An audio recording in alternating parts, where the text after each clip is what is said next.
Bismillahirrahmanirrahim. Alhamdulillahirabbil alamin. Wassalatu wassalamu ala asyrafil anbiya'i wal mursalin Sayyidina Muhammad wa ala alihi wa sahbihi ajma'in, amma ba'du. Para hadirin dan hadirat, as-saimun was-saimat, di mana saja berada,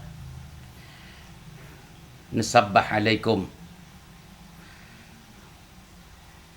Assalamualaikum warahmatullahi wabarakatuh. Pada kesempatan yang baik ini, mari kita mencoba duduk sejenak di hadapan kajian di dalam bulan Ramadan ini, khususnya di saat kita diminta untuk selalu berada di rumah sampai wabah yang kita tidak inginkan itu dicabut oleh Allah Subhanahu wa taala, insyaallah dalam waktu yang dekat ini. Allahumma amin. Pemirsa dan para hadirin as-saimin was-saimat, hari ini kita akan mengangkat sebuah judul untuk kita kaji, yaitu ada beberapa faktor yang menjadikan bulan Ramadan itu bulan istimewa. Apakah faktor-faktor tersebut?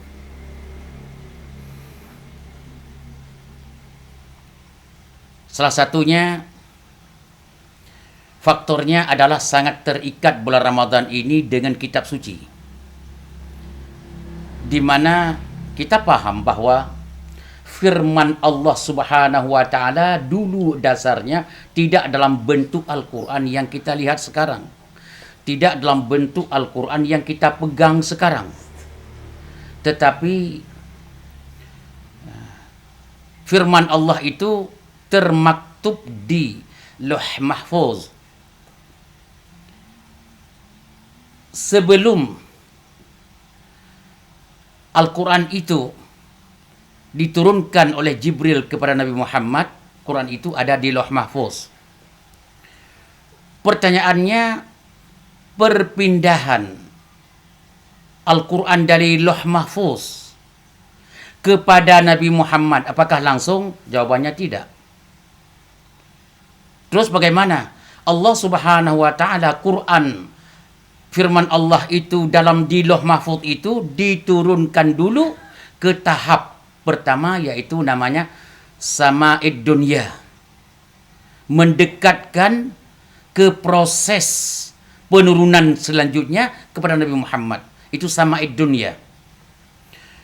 Perpindahan Al-Quran dari Lauh Mahfuz ke Sama'id Dunya sebelum diturunkan kepada Nabi Muhammad sallallahu alaihi wasallam. Itu kapan perpindahan itu? Itu terjadi perpindahannya secara satu paket dalam 30 juz itu sekaligus diturunkan, yaitu di bulan Ramadan. Makanya kalau kita baca Al-Quran surat Al-Baqarah ayat 185 umpamanya, A'udzubillahi minasyaitonirrajim, Syahrul Ramadanalladzi unzila fihil Quran. Bulan Ramadan itu bulan diturunkannya Al-Quran. Jadi maknanya itu penurunan, yaitu pemindahan firman Allah dari Lauh Mahfuz ke Sama'id Dunya itu sebelum yang setelahnya baru diturunkan kepada Nabi Muhammad. Jadi dua kali turun. Turun pertama dari Lauh Mahfuz ke Sama'id Dunya. Dari Sama'id Dunya diambil oleh malaikat Jibril, diturunkan kepada Nabi Muhammad sallallahu alaihi wasallam. Dari Lauh Mahfuz ke Sama'id Dunya, prosesnya khusus dalam bulan Ramadan. Sudah. Kemudian makanya dalam Fathul Bari syarah Sahih Bukhari, Ibnu Abbas menyebutkan unzilal Quran jumlatan wahidah ila sama'id dunya fi lailatul qadar. Jadi dari Al-Quran secara satu paket itu diturunkan ke Sama'id Dunya itu di bulan Ramadan, yaitu Lailatul Qadar. Makanya itu salah satu proses Dan salah satu faktor yang menyebabkan bulan Ramadan itu terhormat dan bulan agung, bulan istimewa. Jawabannya karena proses pemindahan Al-Quran dari Lauh Mahfuz ke Sama'id Dunia terjadi di bulan Ramadan. Tidak akan terjadi di bulan-bulan yang tidak mulia. Justru karena itu terjadilah bulan Ramadan itu bulan mulia, karena Al-Quran yang mulia diturunkan di dalamnya itu, di dalam bulan Ramadan. Begini supaya kita bisa menglogikakan. Seorang ibu perempuan biasa, sama dengan ibu-ibu yang lain. Tapi di saat ibu itu mengandung seorang sosok manusia yang nantinya akan menjadi orang terhormat, orang mulia, orang alim, orang berpengaruh dalam masyarakat, ibunya yang jadi manusia biasa tadi menjadi terhormat. Maka saya katakan bulan Ramadan itu menjadi bulan istimewa, salah satunya disebabkan Al-Quran diturunkan pada bulan Ramadan itu. Itu satu. Yang kedua, pertanyaannya dari Sama'id Dunia, prosesnya kepada Nabi Muhammad itu diturunkan kapan? Jawabannya selama 22 tahun lebih kurang proses di penurunan itu dari Jibril kepada Nabi Muhammad sesuai dengan kejadian asbabun nuzul dan sebagainya. Oleh karena demikian, itu tidak melihat lagi bulan Ramadan, bulan Rajab, Sya'ban, tidak dilihat lagi. Selama proses setiap saat turun terus Al-Quran selama 22 tahun. Berarti turunnya Al-Quran di bulan Ramadan bukan dari Jibril kepada Nabi Muhammad. Ini kesimpulannya. Tapi dari Lauh Mahfuz, perpindahannya ke Sama'id Dunia sebelum diturunkan kepada Nabi Muhammad SAW. Itu salah satu faktor. Faktor yang kedua, mulianya bulan Ramadan itu disebabkan oleh, ini yang jarang kita mendengarnya, bahwa kitab-kitab Samawi itu, kitab-kitab Samawi, mana kitab Samawi? Suhuf Nabi Ibrahim, Taurat, Injil, dan Quran, dan yang lainnya, Zabur, itu semuanya itu diturunkan di bulan Ramadan. Dari mana kita tahu? Kita coba mengkaji, ada hadis riwayat Imam Ahmad bin Hanbal, anna Rasulullah sallallahu alaihi wasallam qala anzalat suhuf Ibrahim fi awal Ramadan. Suhuf Nabi Ibrahim itu diturunkan di awal bulan Ramadan. Wa unzilat Taurat, dan Taurat itu diturunkan juga tanggal 6 bulan Ramadan pada tahun itu. Injil diturunkan tanggal 13 bulan Ramadan. Quran diturunkan dalam riwayat Ahmad ini 24 bulan Ramadan. Ini riwayat Ahmad. Justru karena Quran satu paket 30 juz itu diturunkan di dalam bulan Ramadan, makanya tanggal 24, maka ada ulama yang berfatwa tanggal 24 Ramadan atau malam 24 itu malam Lailatul Qadar. Ada ulama yang berpendapat seperti itu. Ya, tapi yang sahih adalah kita akan bicarakan nanti kapan sebenarnya Lailatul Qadar. Kita akan ngambil tema khusus nanti pada suatu saat, mudah-mudahan kita semuanya sehat dan panjang umur. Kemudian para hadirin, pemirsa di mana saja berada, itu faktor yang kedua. Jadi faktor yang kedua itu kita ambil kesimpulan rata-rata semua, rata-rata ya, kebanyakan kitab-kitab suci itu diturunkan di bulan Ramadan. Suhuf Nabi Ibrahim bulan Ramadan, Taurat bulan Ramadan, Injil bulan Ramadan, apalagi Quran. Itu faktor yang kedua. Faktor yang ketiga yang menyebabkan bulan Ramadan itu menjadi bulan istimewa apa? Kita sering mendengar bahwa ada istilahnya nuzulul Quran. Berbicara nuzulul Quran itu, ya, kalau nuzulul Quran sebenarnya ya bisa dibuat dua. Nuzul Quran dari Lauh Mahfuz ke Sama'id Dunia. Kalau itu yang dilakukan, kita harus melakukan di bulan Ramadan, di 10 Ramadan terakhir, bukan tanggal 17. Tapi kalau nuzul Quran diperingati hanya 4 ayat. Iqra bismi rabbikal ladzi khalaq, khalaqal insana min 'alaq, Iqra wa rabbukal akram, Allazi 'allama bil qalam 'allamal insana ma lam ya'lam. Kalau ayat itu yang diperingati, memang turunnya tanggal 17 Ramadan. Makanya kadang-kadang, maaf saya coba sentil sedikit. Saya kayaknya masih tanda kutip kurang sependapat untuk memperingati nuzul Quran tanggal 17 itu, masih kurang sependapat. Meskipun demikian, saya tetap menghormati pemikiran-pemikiran ulama yang mengatakan itu. Dasar mana? Dasar peringatan 17 Ramadan itu hanya ayat yang awal diturunkan Al-Quran itu, 5 ayat itu. Yaitu dalam Gua Hira, datang Jibril alaihissalam pada hari Isnin, pas dalam Gua Hira itu sab'ata asyara min Ramadan, tanggal 17 Ramadan. Nabi Muhammad pada saat itu umurnya 40 tahun. Ini kalau kita mau bacalah dalam kitab Irsyadus Sari lil Qistalani dan kitab Syarah Al-Bukhari yang lainnya seperti Fathul Bari dan lainnya. Itu semuanya, rata-rata kitab itu atau semuanya menyebutkan Nabi 40 tahun pada hari Isnin tanggal 17 Ramadan turunnya ayat yang pertama, Iqra bismi rabbikal ladzi khalaq. Bukan semua Quran turun pada saat itu. Kalau mau memperingati nuzul Quran semuanya tidak cocok untuk tanggal 17. Yang cocoknya adalah tanggal 10 Ramadan terakhir. Kalau riwayat Imam Ahmad itu yang cocoknya adalah tanggal malam 24 Ramadan. Allahu ta'ala alam. Kemudian itu penyebab hebatnya, istimewanya Ramadan, yaitu turun Al-Quran pertama. Juga pendukungnya. Sudah ada 3 faktor. Kemudian faktor yang keempat. Kalau kita melihat faktor yang keempat itu, kita ingat bahwa Nabi Muhammad mengembankan dakwah itu 22 tahun lebih. 13 tahun pendapat yang kuat itu menghabiskan dakwah beliau di Mekah. Dan belum bisa menaklukkan kota Mekah. Karena kuatnya orang kafir Mekah, Quraisy Mekah pada saat itu membela agamanya dan menyerang Nabi habis-habisan. Seakan-akan mereka tidak tinggal diam, tidak ada persoalan yang dikatakan oleh Nabi kecuali dibantah semuanya. Akhirnya kota Mekah selama 13 tahun belum sempat ditaklukkan.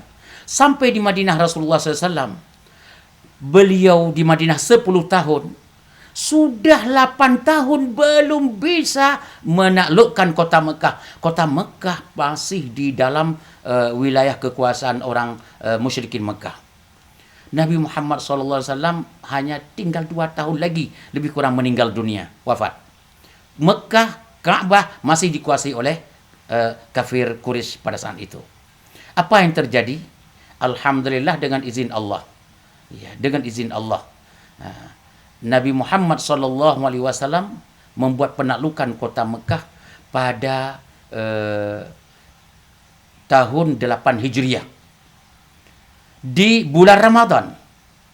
Makanya kalau kita buka kitab Dalailun Nubuwah li Imam Al-Baihaqi, Dalailun Nubuwah li Imam Baihaqi, kita akan dapat kalimat begini, lebih kurang. Wa kana fathu Makkah, penaklukan kota Makkah itu terjadi li 13 baqiyah atau 17 min Ramadan. Pas tanggal 17 Ramadan penaklukan kota Makkah pada tahun 8 Hijrah itu. Jadi cuma ada pendapat juga yang mengatakan penaklukan kota Makkah itu di 10 Ramadan yang terakhir. Itu ada juga pendapat. Di situ kita pahami bahwa kota Mekah itu kan sentral Islam, sentral bangkitnya Islam. Nabi Muhammad dari situ, kita umat Islam dunia menghadap ke Ka'bah pada akhir zaman, pada saat ini. Dan dari saat pemindahan kiblat dari Baitul Maqdis ke Masjidil Haram ke Mekah sampai sekarang kita masih menghadap itu. Kalau begitu posisi kota Mekah bukan sembarang kota, kota nomor 1 dalam Islam itu. Tentunya dengan setelah itu Madinah. Jawabannya kota yang mulia dibebaskan oleh Allah dari jajahan orang kafir itu pada bulan Ramadan. Dengan pembebasan kota Mekah di bulan Ramadan, itu pun mendukung sekali bahwa bulan Ramadan itu betul-betul bulan suci dan bulan istimewa luar biasa. Allahu Akbar. Dan Alhamdulillah, saya singgung sedikit. Kota Mekah, ingat yang ada sekarang, katanya kosong dari jamaah. Itu bukan kosong dari jamaah. Itu adalah ada sebab. Biasa seperti itu. Malah Nabi Muhammad SAW tidak selalu menjadi imam di Madinah. Meskipun kota Madinah kota hebat. Terus siapa imam Rasulullah di Madinah itu? Di saat Rasulullah keluar, ada orang lain yang menggantikannya. Juga begitu kota Mekah. Kota-kota Mekah dalam kondisi sekarang itu adalah menjaga keselamatan umat. Lebih penting daripada sebuah ibadah. Itu adalah tidak bisa kita diskusikan dan tidak bisa kita bantah dan wajib kita terima. Menyelamatkan jiwa dari kehancuran lebih penting dari ibadah itu sendiri. Dari mana kita tahu? Banyak hadis yang telah disampaikan oleh ulama-ulama lewat media sosial, lewat kitab, lewat buku, lewat makalah, lewat seminar. Itu nggak usah diulang lagi. Tahsil hasil, artinya mengulang yang sesuatu yang tidak perlu diulang lagi. Coba ingat. Kemudian berbicara dengan kota Mekah sedikit, kita lihat bahwa saya ingat ya, di saat Nabi Muhammad dizalimi oleh kafir Quraisy Mekah sebelum beliau pindah ke Madinah, sebelum hijrah ke Madinah. Bagaimana dahsyatnya orang kafir Quraisy itu. Orang kafir Quraisy itu bagaimana menzalimi Nabi. Bagaimana terjadi pembantaian yang tidak peri kemanusiaan terhadap umat Islam. Bukan jahat umat Islam itu. Cuma hanya berpindah agama. Dari agama jahiliyah menjadi masuk Islam. Tapi orang Quraisy gak mau menerima. Padahal tidak ada kezaliman yang dilakukan oleh Nabi. Saking jahatnya kafir Quraisy Mekah itu. Pembantaian luar biasa. Kita nggak usah bicarakan di sini seperti Sumayyah, seperti Yasir Al-Ansi dan anaknya. Bagaimana pembinaan besar-besaran. Begitu juga perlawanan yang dilakukan. Kezaliman sangat luar biasa terhadap Islam dan terhadap Rasulullah Sallallahu Alaihi Wasallam. Tapi bagaimana respon Nabi saat penaklukan kota Mekah? Saya coba kemukakan sedikit di sini, mungkin 1 menit. Rasulullah meskipun begitu tidak ada istilah dendam. Di saat Rasulullah masuk ke kota Mekah, sudah membuat penaklukan kota Mekah, sudah jatuh ke dalam umat Islam. Tiba-tiba Rasulullah masuk ke dalam masjid, melihat orang-orang Quraisy itu ajlasu bil Masjidil Haram, duduk mereka di pojok-pojok Masjidil Haram. Karena Masjidil Haram sudah jatuh, dikuasai oleh Rasulullah. Cuma sahabat-sahabat Nabi melihat, sahabat-sahabat Nabi itu melihat di pojok sana ada orang Quraisy yang pernah menzalimi mereka. Di pojok sana ada orang kafir Quraisy yang masih yang ingat dulu waktu bagaimana mereka menzalimi mereka. Sahabat Nabi lagi menunggu-nunggu SK Nabi, keputusan Nabi untuk membunuh mereka. Ini kesempatan. Mereka menunggu Nabi mengatakan bunuh mereka. Itu aja ditunggu oleh sahabat Nabi. Tapi apa yang terjadi? Nabi Muhammad melihat sahabat-sahabat menunggu itu dan melihat orang Quraisy, kesempatan kalau kita bunuh seperti kita potong ayam, nggak ada. Karena Mekah sudah jatuh dalam kekuasaan orang umat Islam. Apa kata Rasulullah? Hai orang-orang Quraisy, ma tazunnun annani fa'ilun bikum. Kira-kira hari ini kota Mekah sudah dalam kekuasaan kami. Kira-kira kalian yang pernah menzalimi kami, membunuh kami, membantai orang-orang kami, apa yang akan kami lakukan dalam bayanganmu itu? Itu pertanyaan Rasulullah kepada mereka.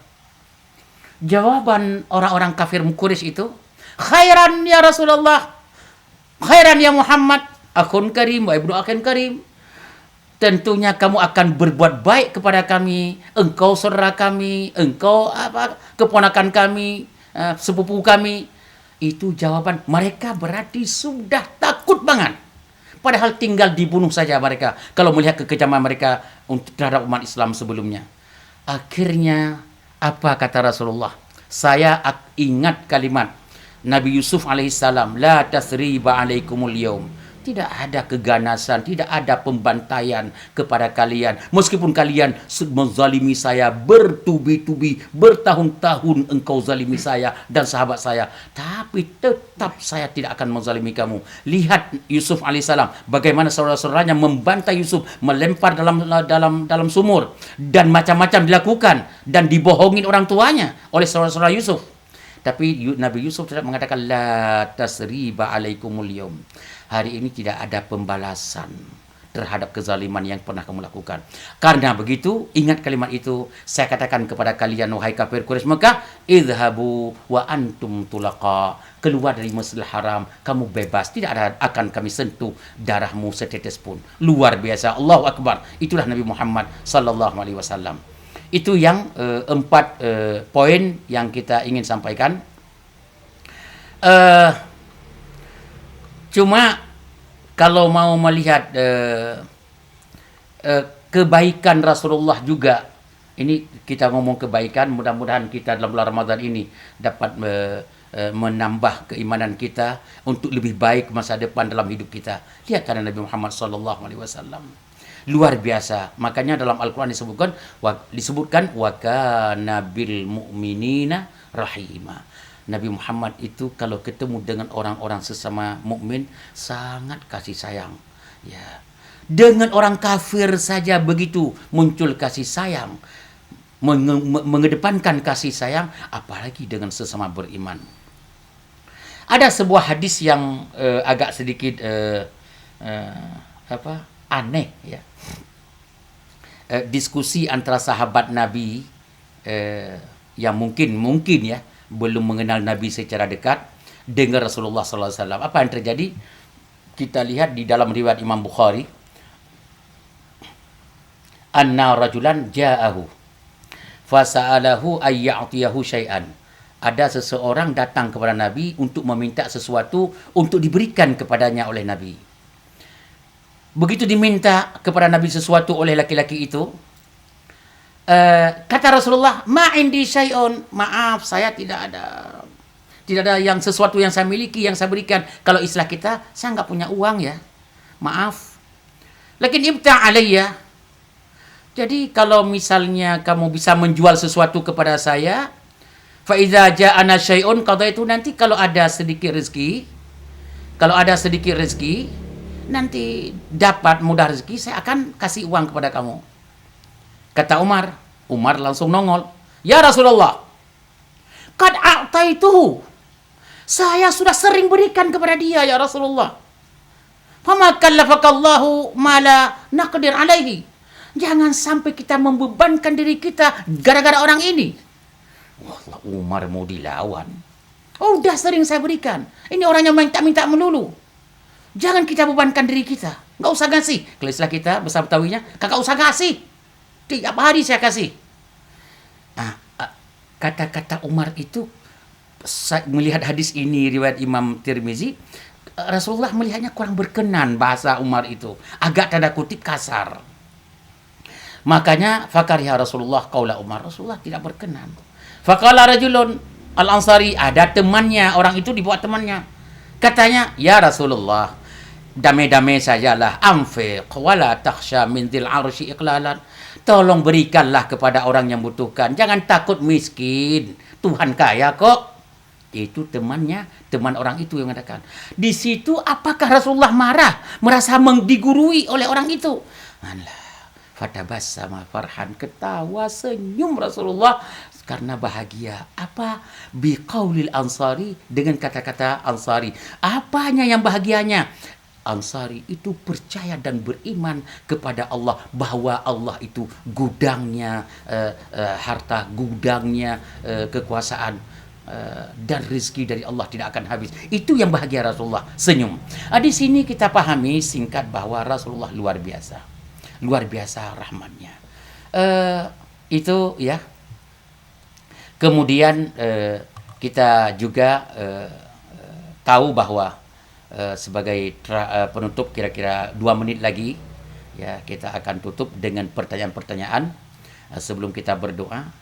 Coba lihat kemuliaan keagungan Ramadan juga disebabkan oleh Nabi Muhammad sallallahu alaihi wasallam pada akhir Ramadan untuk beliau sebelum wafat didatangi oleh Jibril alaihi salam dan beliau diajarkan Al-Quran, didengarkan Al-Quran yang dibaca oleh Nabi, diperdengarkan kepada Nabi Al-Quran 30 juz itu 2 kali.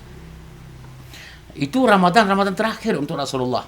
Supaya Rasulullah bisa mewarisi Al-Quran yang didapat ilmu dari Nabi, dari Jibril alaihissalam. Kalau begitu, Al-Quran itu kita yakini tidak ada sedikit pun salah. Karena tidak hanya turun saja, tapi di akhir hayatnya Rasulullah SAW, Jibril langsung yang mengumpulkan, yang mengujinya, yang menyampaikan kebenarannya kepada Nabi Muhammad selama 2 kali khatam.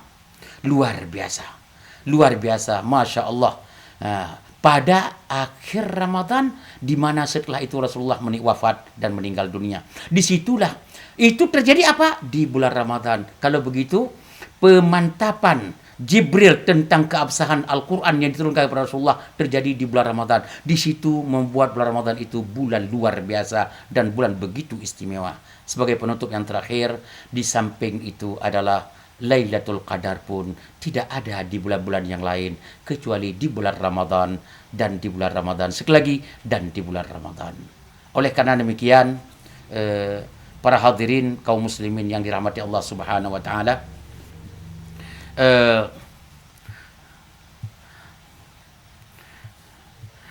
ada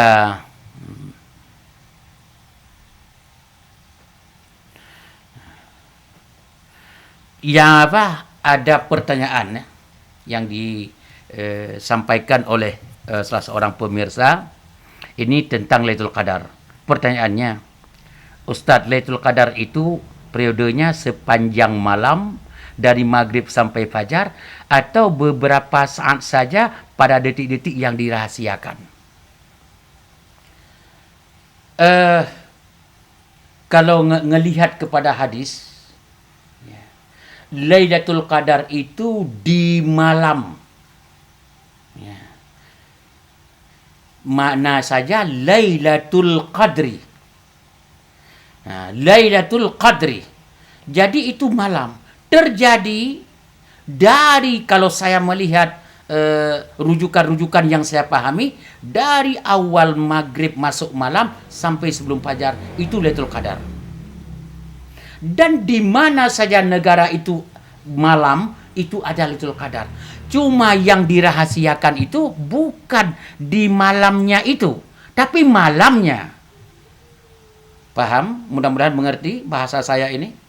Bukan di malamnya itu dirahasiakan waktunya. Bukan. Yang dirahasiakan oleh Allah Subhanahu wa taala adalah malam apa dalam 10 Ramadan terakhir.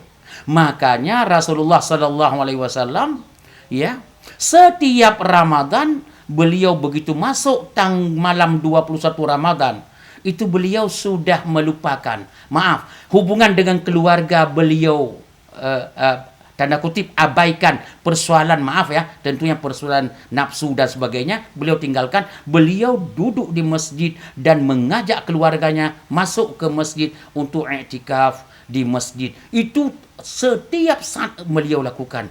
Kalau di Ramadan yang paling terakhir, Ramadan sebelum beliau wafat, Ramadan terakhir untuk beliau, itu beliau bukan 10 Ramadan terakhir beliau i'tikaf. Di dalam kitab ulama-ulama menyatakan bahwa beliau beriktikaf terakhir-terakhir beliau hidup sebelum wafat. Allahu taala alam. Oleh karena demikian, saya ingin menyampaikan sedikit, saya juga membuka YouTube teman-teman dan membuka Instagram teman-teman atau media sosial teman-teman yang menyampaikan bahwa dalam kondisi COVID-19 ini kita tidak bisa i'tikaf dalam masjid, bisa kita i'tikaf di rumah katanya, atau bisa di saung-saung. Maaf, saya coba membuka dari kemarin, saya buka kitab. Jujur saya katakan, belum saya dapat orang yang membolehkan itu. Belum saya dapat ulama yang membolehkan itu. Dalam kondisi apapun. Saya menghormati teman-teman yang menyampaikan seperti itu. Itu adalah merupakan pendapat. Tapi saya tidak dapat dalam kitab-kitab yang begitu banyak. Saya coba membukanya. Mungkin saya belum mendapatnya. Ya, kalau nanti ada yang saya dapatin, mungkin akan saya tarik kembali fatwa saya ini. Untuk sampai sekarang, saya mengatakan belum saya dapat bisa i'tikaf di rumah, pengganti i'tikaf di masjid dalam kondisi apapun. Mudah-mudahan bermanfaat pertemuan kita pada hari ini, dan insya Allah bukan pengumuman. Saya mohon doa sehat. Saya berencana sampai akhir Ramadan setiap pagi jam 5.30 saya coba duduk di sini selama Allah masih memberikan saya sehat untuk menyampaikan apa yang bisa saya sampaikan. Mudah-mudahan Allah memberi taufik kepada saya dan kepada kita semua. Mudah-mudahan Allah menjadikan Ramadan tahun ini Ramadan yang terbaik dalam hidup kita.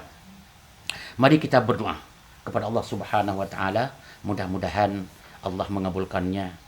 A'udzubillahi minasyaitonirrajim. Bismillahirrahmanirrahim. Alhamdulillahirabbil alamin wa sallallahu ala Muhammad wa alihi washabih. Bismillahilladzi la yadurru ma'asmihi syai'un fil ardi wala fis sama' wa huwas samiul alim. Rabbana kshif 'annal 'adzab inna mu'minun. Rabbana kshif 'annal 'adzab inna mu'minun. Rabbana kshif 'annal 'adzab inna mu'minun. Allahumma ya latif, nas'aluka al-lutfa fi ma jarat bihil maqadir. Allahumma ya Allah, inna hadzal marad wal waba jundum min junudik tusibu bihi man tasha wa tasrifuhu amman tasha. Allahumma fasrifuhu anna ya Allah. Allahumma fasrifuhu anna wa an buyutina wa an manazilina wa an auladina wa an banatina wa azwajina wa an biladina wa biladil muslimin ya rabbal alamin. Wahfazna ya Allah, wahfazna ya Allah mimma nakhafu wa nahdhar, fa anta khairun hafidha wa anta arhamur rahimin. Wa sallallahu ala sayyidina Muhammad wa ala alihi wa sahbihi ajma'in walhamdulillahi rabbil alamin. Wassalamualaikum warahmatullahi wabarakatuh.